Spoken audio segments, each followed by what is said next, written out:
What's up, everyone? Welcome back to Protect and Serve. I'm Maya May. I'm here with Michael Fanone. How you doing, Mike? I'm hanging in there. It was a interesting week so far. It has been an interesting week. Did you get any sleep on election night? Oh yeah, so I mean it was all done by like 9 o'clock. I slept like a baby. A happy baby? Yeah, I mean, listen, being the eternal pessimist that I am, yes, I'm happy that the Democrats won, especially here in Virginia. I'm glad that we've got a Democratic Attorney General, and I'm glad that we have our Democratic elect governor as well, Abigail Spanberger. Congratulations to her and to what's his name? I forget the Attorney General's name. Anyways, Jay Jones. Jay Jones. Yeah. It sounds like a made-up name. Like, I feel like on top of digging up texts from him, they might dig up like that he's like a secret superhero or something. Jay Jones either sounds like a superhero or a rapper, and I'm not saying that because he's black. I'm just saying Jay Jones sounds like a rapper name. I'm sorry. These are my thoughts. But my concern is that Americans who participated in No Kings 1, participated in No Kings 2, went out and voted early or voted in this election, whether it was in New Jersey or in Virginia or in New York with Mamdani, on the West Coast with Prop 50, that they're going to say, "Oh, great, we did it, we've won, and now fascism is over." Fascism is over, and we can go back and sit on our couch and wait until 2026 for the midterm elections. I mean, I kind of want to sit on my couch, Mike. I'm a little tired. I'm not going to lie. I can't hate on people who are a little bit exhausted, but the work does continue. I was barely able to sleep that night because I wanted to hold on to the hope of the moment. Like, it felt so good to feel hopeful. And I knew that when I was like, oh, the minute I go to sleep, when I wake up, the reality is going to set in, which is, yeah, there's a shit ton of work to do. ICE is still snatching people off the streets in violent ways. People are going hungry. And I hate that it had to get like this. And I don't know that, I feel like people have learned their lesson and they understand the whiplash that happens, the backlash that comes from electing a brown person. I think Mamdani winning in New York City is going to bring, well, it already has brought the racists were already out, but they're out in ways that are pretty egregious. And so I think people now know that, oh, every step forward that we make, they're already going to come back hitting hard. But I actually don't see that happening as much. I feel like Republicans right now are still stunned. They seem a little stunned to me. Yeah, I mean, you heard all the, that he's a socialist. Welcome to communist New York. I mean, listen, I get it. Like some of his ideas were, I'm not even going to call them like far-fetched because they're good ideas. I mean, they're ideas that I certainly agree with. Like I'd love to see free buses. We spend enough money in this fucking, in our state and local governments on bullshit. Why not fucking fund buses for, if you're still riding a bus, then God damn it, you should have a free access to a free bus. And raising the minimum wage, can't disagree with that. I want to see how he's goes about implementing it, but it's just I don't know. Like, am I being hypocritical if I say I want to see the guy succeed, but whereas I wanted to see Donald Trump fail immediately? But all right, you know what? No, fuck that, because Donald Trump incited an insurrection, and he's a horrible, immoral, corrupt individual who has also weaponized our, law enforcement and Department of Justice against the American people. So, wanting to see him succeed was. I think that I get a pass on that. Oh, no, you definitely get a pass on that because Donald Trump's plan for success was always about him and his folks. It was never about the American people. Whereas I think Mamdani clearly wants what's best for the average New Yorker. And we're going to get into that because later in the show, I want to go over. I was reading an article that I think you'll find interesting about just the NYPD commissioner. He's keeping the NYPD commissioner on, but he's got a whole plan for policing in the city. And so I want to get your take on that. But before we get into the nitty gritty of everything that's going on this week, I want to talk about good news because we got to start with, in addition to the elections, we have more good news, which is the sandwich guy. The sandwich guy was acquitted, not guilty. Not guilty. His ordeal has finally come to an end. I hope that he gets a good night's sleep. You know, despite the ridiculousness of that whole case and the way that it, you know, again, another example of law enforcement and the Department of Justice being weaponized against the American people. I have a great deal of compassion for that guy because I know what it's like to be investigated. I know what it's like to, you know, not be in the exact similar situation, but that had to have been incredibly stressful, despite the fact that the charges were ridiculous. Because you don't know. I mean, you don't know what the outcome is going to be, and so congratulations, and also, you know, congratulations to Jeanine Pirro, because for my entire career, it was well known that you could indict a fucking ham sandwich in America. And that has rung true all the way up until this case, in which an individual clearly threw a sandwich at a law enforcement officer and you couldn't even get a guilty verdict. And for everybody who doesn't remember this was the gentleman, Sean Dunn, I believe is his name. And he threw it wasn't a Subway sandwich. I guess it was actually from an even better Subway shop, a better Subway sandwich shop than the actual Subway brand. And so he gave up his good sandwich to express his frustration, which I think at the time, if we go back and think about what it was like when the National Guard came into DC, nobody wanted that. And it was a very stressful environment for everybody. So I think, hey, throw a sandwich. And I'm glad that he's off. I hope they make like a movie about him, like an independent movie starring, what's the guy from Superbad? Michael Cera. Yeah, no, I mean, and I don't want people to think like I'm not advocating for people to go out and throw sandwiches or anything at a law enforcement officer. But I want to tell you this: like this is, and this is what I think that decision, that the jury's decision was about. They saw the absurdity of the attorney general getting involved, not Jeanine Pirro, but Pam Bondi, the attorney general, getting involved in this, you know, very small potato case, and bringing about not one, not two, but 3 federal felony charges to which they could not get a grand jury indictment for. And then to add insult to injury for this poor guy, after they can't get a grand jury indictment, they tried 3 fucking times, if I'm not mistaken, maybe 4, but I'm pretty sure it was 3. Mm-hmm. And then they brought misdemeanor charges against him for assault.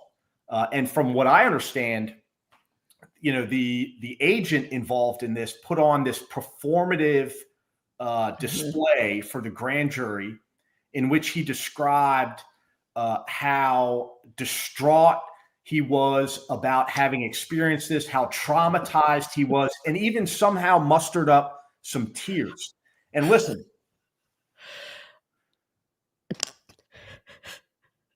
as someone that was violently assaulted by 6 individuals on January 6, 2021, and experienced real trauma, and not for the first time in my career, and then had to experience those individuals get pardoned by the President of the United States, I'm pretty sure that this jury did not appreciate your performance. And you did disservice to any law enforcement officer that actually gets assaulted in the line of duty, and further discrediting the badge, and discredit or shitting on the relationship between, or the trust between the community and law enforcement. So thanks.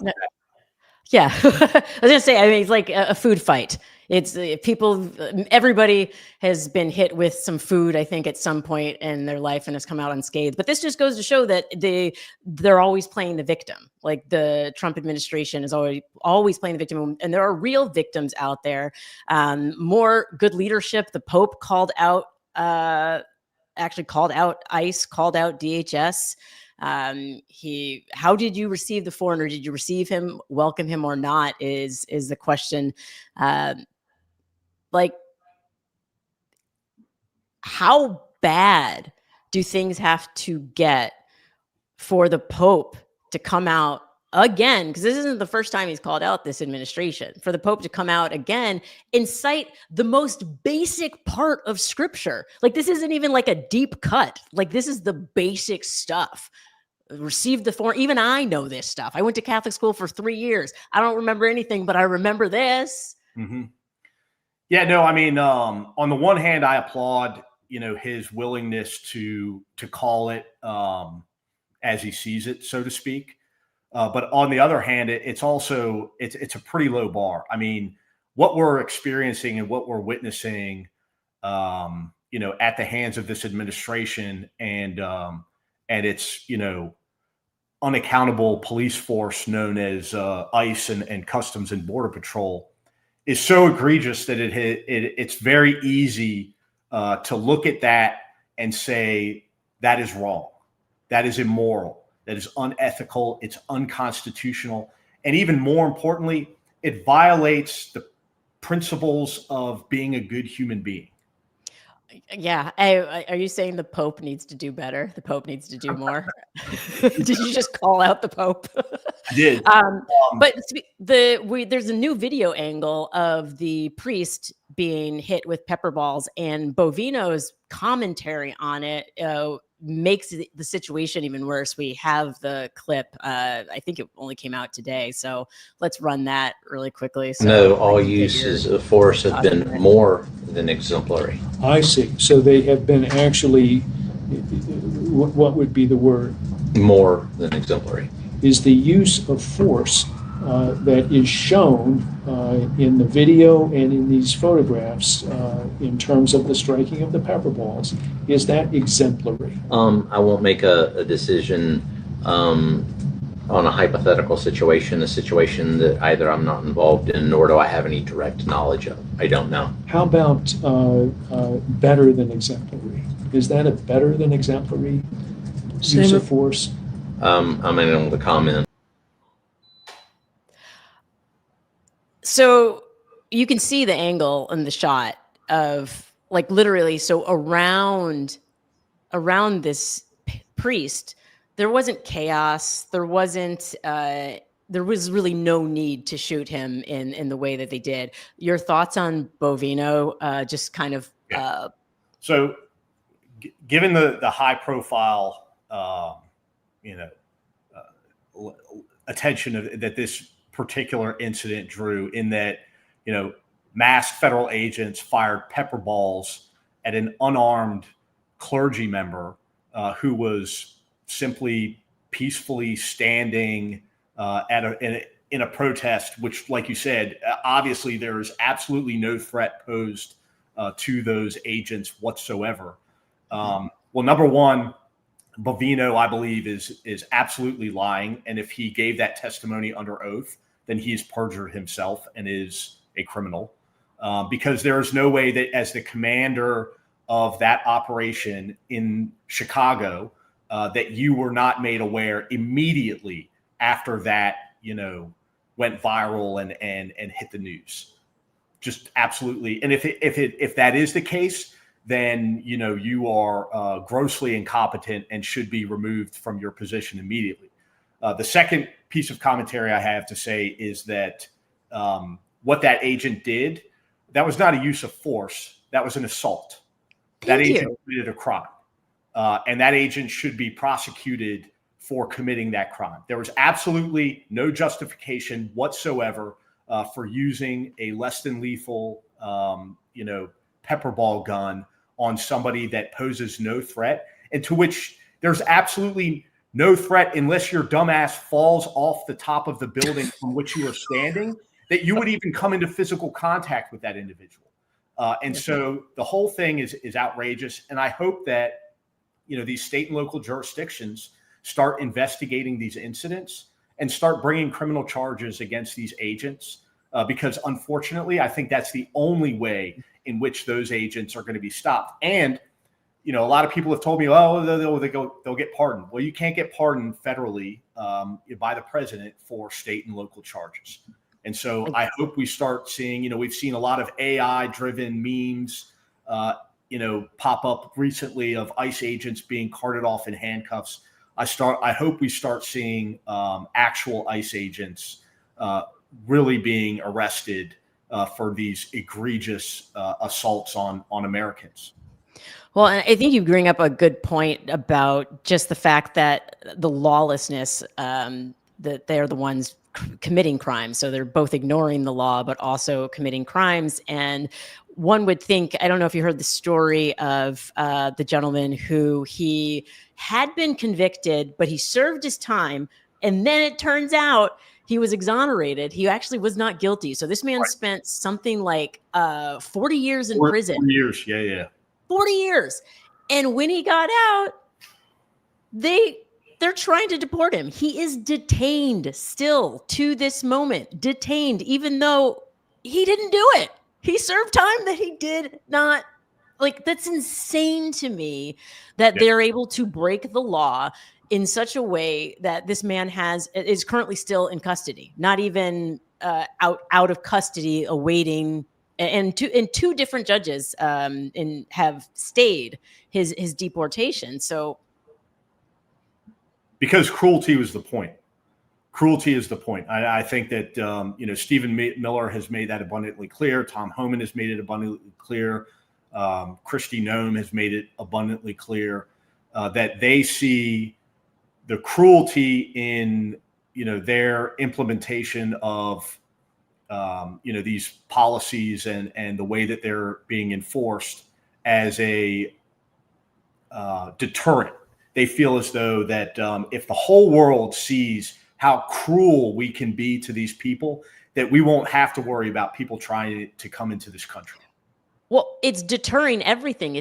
Tourism is down. Nobody wants to fly to the United States right now. People do not want to travel, and tourism is up every place else. And so this is hurting the economy in Las Vegas. It's hurting the economy in Florida. Of course, it's hard to get those numbers because the Trump administration, the most transparent administration of all time, is not showing any of this data, but all of the airlines will tell you that traffic is down. So, and cruelty is the point. Also, just being able to be like, nah, we can do this. We can do this and get away with it. There's a clip that I saw that's been going viral yesterday and today that I have a lot of thoughts about it. So I want to play it for folks who haven't seen it yet. But there's a young boy. He's a boy, 16, and he's testifying about in a hearing about how afraid his parents are to even leave the house. And there's something about this kid, the way he speaks, that was just, I couldn't get through the whole clip in one sitting because I just surge of like rage and sadness because of course a lot of this is unnecessary. So before I talk too much about this clip, let's roll it. You guys, every single one of you guys that are sitting up here to actually hear us and do something about it because I'm tired of it. Hello, my name is Manny. I just wanted to tell you guys and say that I really hope you guys do side with us and you guys really do hear what we're saying for you guys, because all of us here are actually trying to fight for what's right and fight for our rights.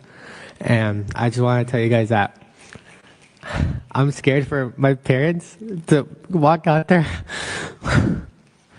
To walk out their house because I might not be able to say goodbye to them if they go to work. I might not ever be able to say bye or see them again if you guys don't side with us.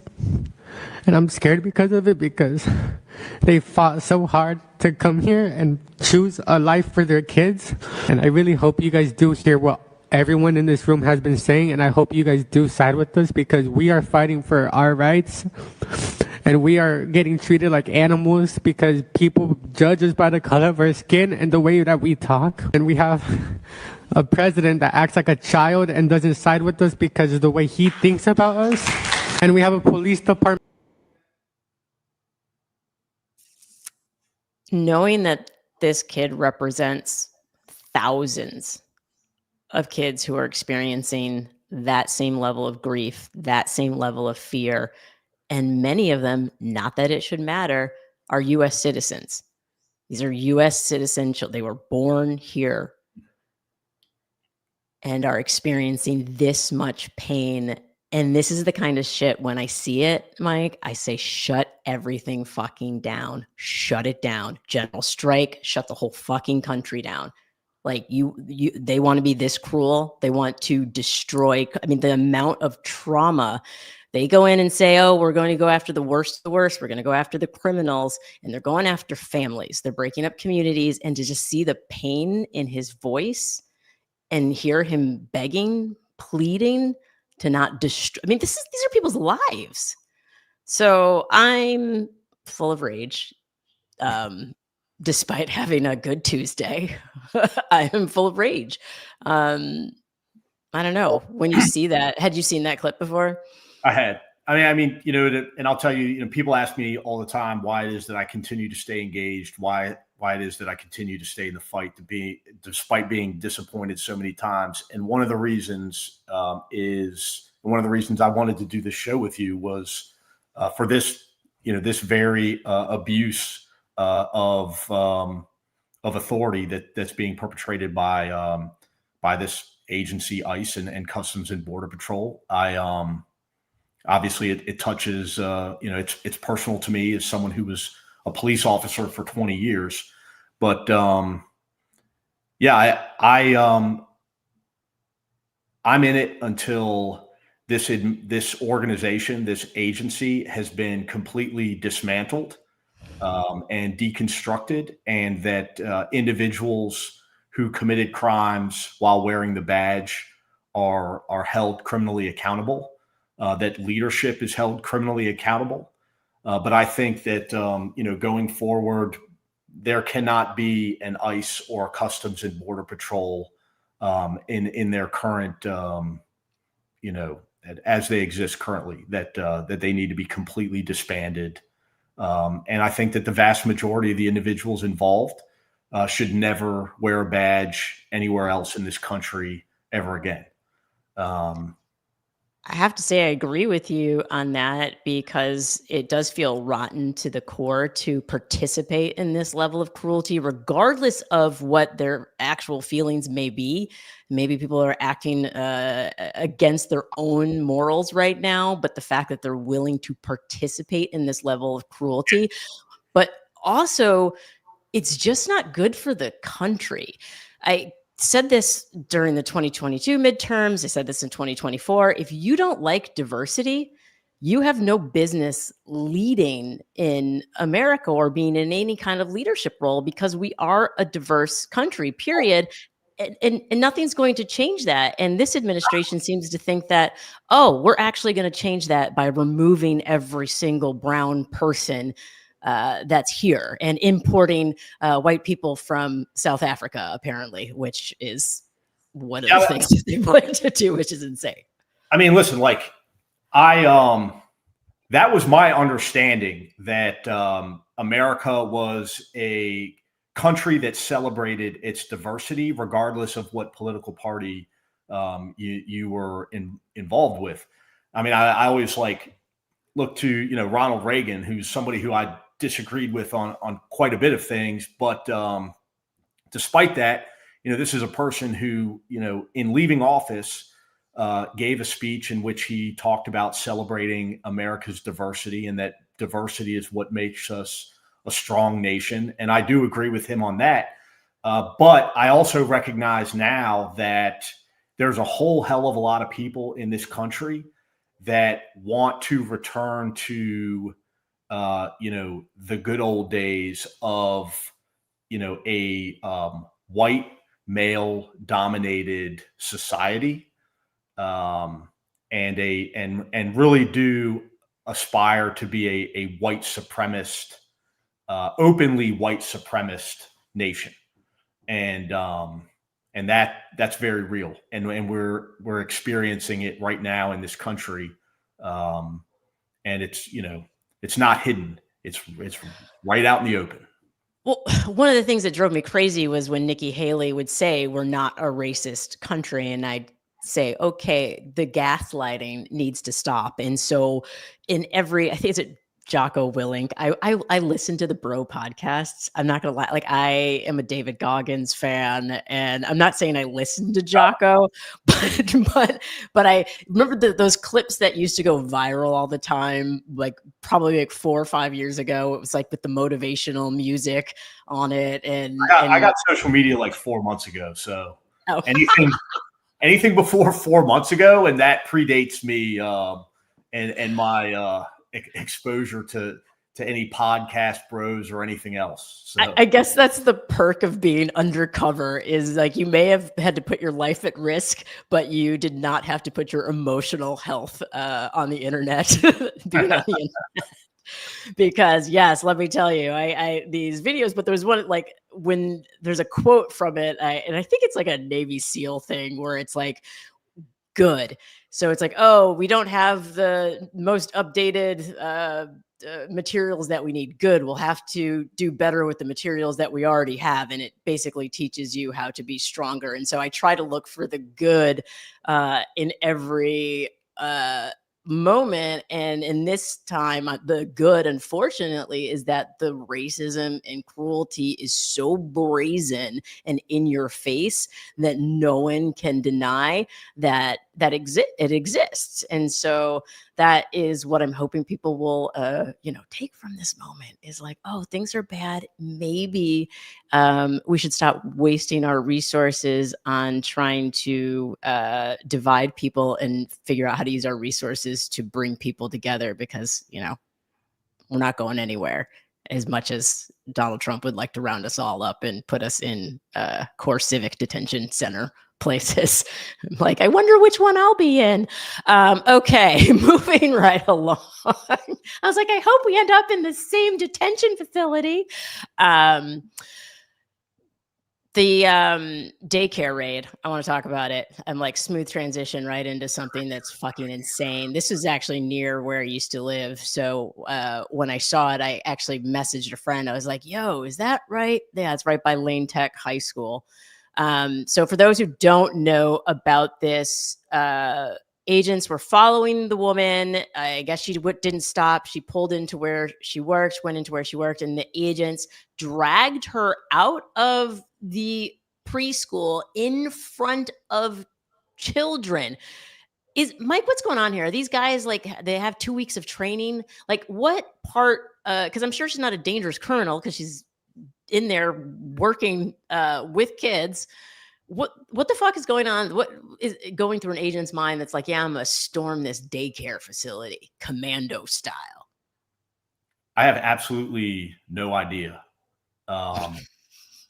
And I mean, that's the God's honest truth. I mean, listen, I'm telling you, like, and I wasn't a perfect cop, and I policed with my ego from time to time. And I did some things that I'm not particularly fucking proud of, but it just would never even enter my mind to do something like that. Just would never cross my mind. I mean, like, I would have been mentally and physically incapable of dragging a mother out of a daycare facility in front of small children to enforce a civil infraction. It's so insane to me. And I don't know, like, I can't,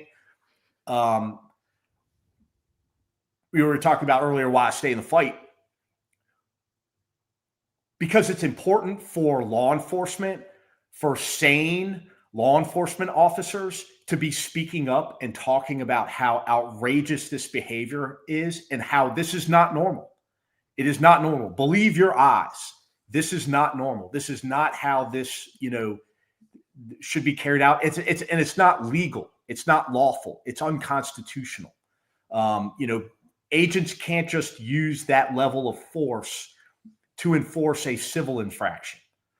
And so, some good news: the police in Portland are speaking up.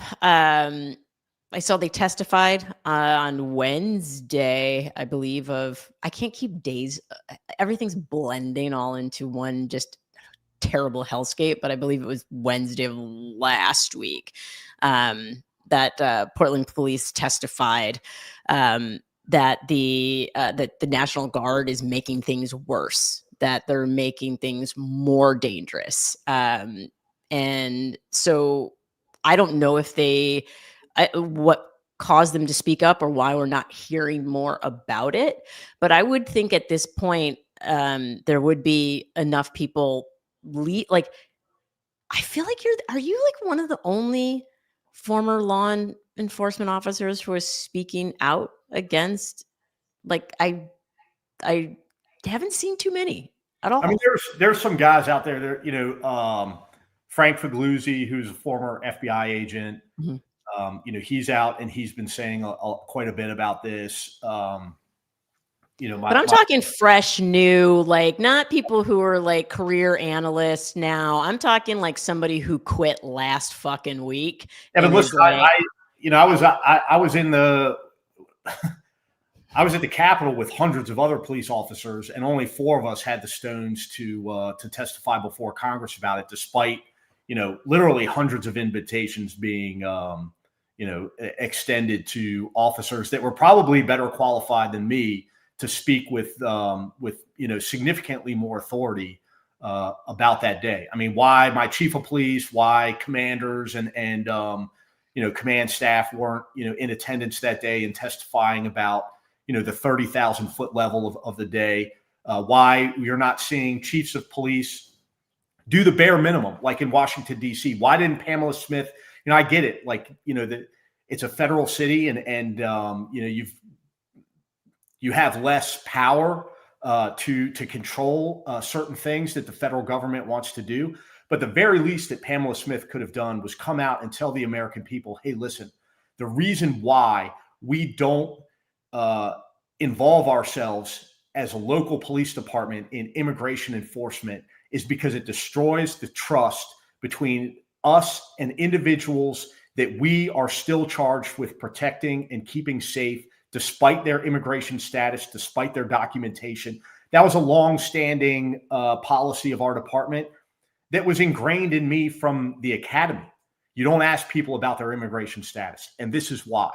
And that argument alone could have been enough to to sway quite a few people and at least educate the public about this idea that we're democratic cities don't let their police officers help ICE agents. That's bullshit. If ICE agent is in distress, if their life is being threatened, then yes, our officers are going to back them up. But we don't get involved in immigration enforcement. And I think that it's incumbent upon, these chiefs of police in these cities that are experiencing this, like Chicago, Portland, to speak out, to speak up. And every police chief, every command official in this country should be having these conversations with their officers about what to expect. They should be engaging in conversations with the community about what the community's expectations are, and not just bending over for the Trump administration when they show up in town with their armored vehicles and their armed military. So what moves the needle on this? Because I feel like as far as, people in the comments probably want to know, and people watching want to know how one can speak up as a community member. Because what I'm seeing is, for example, in Chicago, you have all of these suburban moms who are out there with whistles and are trying to protect the community, but they're also working or raising their own families and don't necessarily have time to, show up at the city council meeting. What has weight with a local police department and a local police chief? Is it a group of moms from the local school saying, hey, we want to sit down with you and talk about what it looks like to really protect our communities? Like, who do they listen to? Who are their gods? Do we need to bring in the podcast bros? Tell me how we reach. I mean, ultimately, the pressure comes from their boss, and their boss is going to be, whatever elected official appointed them to that position. Okay. And so you're going to have to apply the pressure to, like in Washington, D.C., you're going to have to apply pressure to the city council. You're going to have to apply pressure to the mayor's office.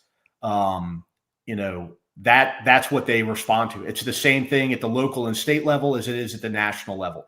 If you want to get somebody who is not elected to do something, you've got to find the elected leader that appointed them and apply as much pressure as possible. I mean, the other thing that you can do that, record the police, document everything that you see, with regards to law enforcement, regardless of, what agency they belong to. This has opened my eyes in a way that no conversation could possibly have as a former law enforcement officer into what it's going to take to restore trust between law enforcement and communities. I think it's going to take a tremendous amount of accountability, and it's going to take a tremendous amount of oversight.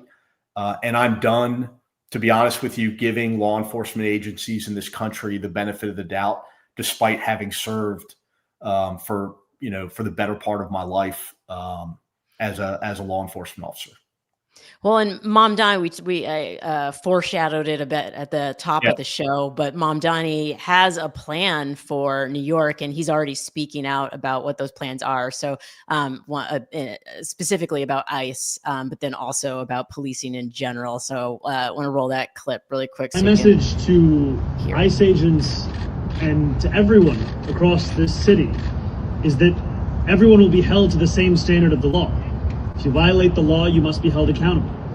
And there is sadly a sense that is growing across this country that certain people are allowed to violate that law, whether they be the president or whether they be the agents themselves.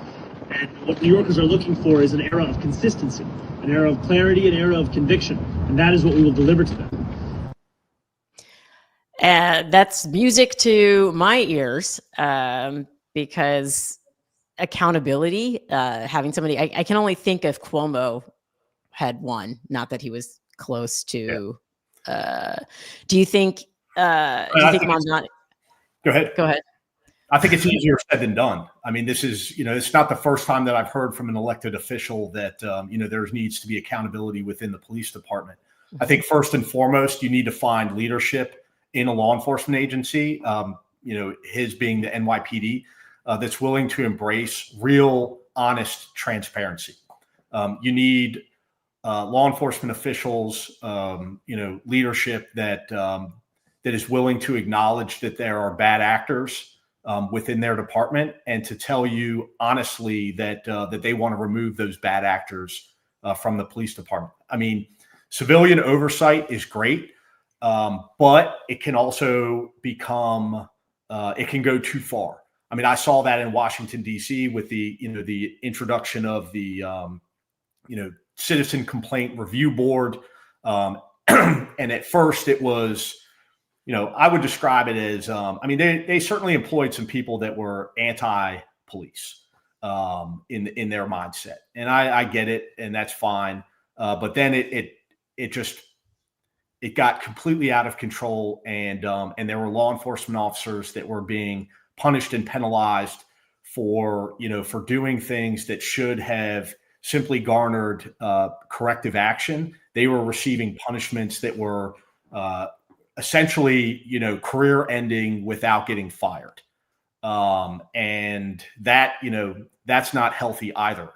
There needs to be a middle ground, and everybody involved needs to recognize that public safety requires policing, at least in my humble opinion. And that, the best way to accomplish that is to have, individuals on both sides, on the oversight and accountability side and on the law enforcement side, that are willing to engage in honest conversation. Yeah. Go ahead. Yeah, say absolutely. And Mamdani does, what I do like is that he's laid out plans. He has plans. I think he is taking a prevention first approach, which I believe is similar to what Mayor Johnson is doing in Chicago, or was trying to do in Chicago. And so putting more funding into crime prevention, and I think those funds are some of the funds that are being threatened by the Trump administration, because they don't want them to have that money to to be able to do that, so they can point and say, "See, crime went up under Mamdani." Yeah, I agree. I'm glad you touched on the mental health aspect of it, and I know we're under the time constraint here, but it is something that I've always wanted to get an opportunity to talk about. And if Mamdani somehow sees this podcast, this would be my recommendation to you. I agree that, there's a lot of mental health related incidents that, when law enforcement gets involved, they have a bad outcome, an unnecessary outcome. And it usually involves officers using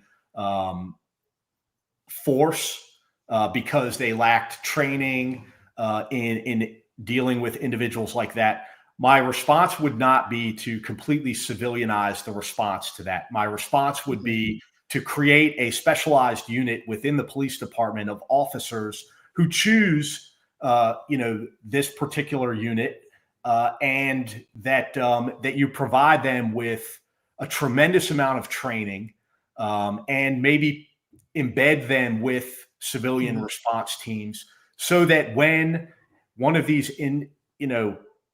situations becomes violent, that we don't start to see civilian casualties because we didn't have the appropriate law enforcement available in that situation. And so I think the partnering of the two is the right way to go, rather than just removing law enforcement altogether. Because officers are capable of,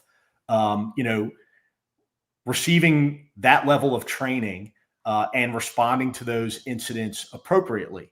It just takes, if you do the same thing day in and day out, you get accustomed to dealing with those situations. You get better at it. I mean, that's, we learn on the job in dealing with situations like that. There's no classroom setting that can prepare you for somebody going through or experiencing a mental health crisis. Well, and that's the thing, is a mental health worker is very used to seeing what might look like violence, but is actually an autistic meltdown. And I have done a ton of reading after, I can't remember the young man who was killed in Colorado, and he was behaving strangely, according to the police, and ignoring their commands, and he was autistic. And so I read a study after that, and young Black autistic boys are more susceptible to police violence because they don't respond in the way that police believe that they should respond. And so, yes, to more training, embedded teams, whatever it takes, because the mental health crisis in this country is very real, and it's being exacerbated by a terrible economy and leadership that is weaponizing hate, which is making more communities that are already marginalized even more vulnerable. So, oh my God, we all need therapy. I always said, I was like, I don't need a mask mandate. I need a therapy mandate. I want everybody, there should be therapy at Walgreens, therapy, CVS, whatever it is, McDonald's drive-through, more therapy. Just so much more therapy we need.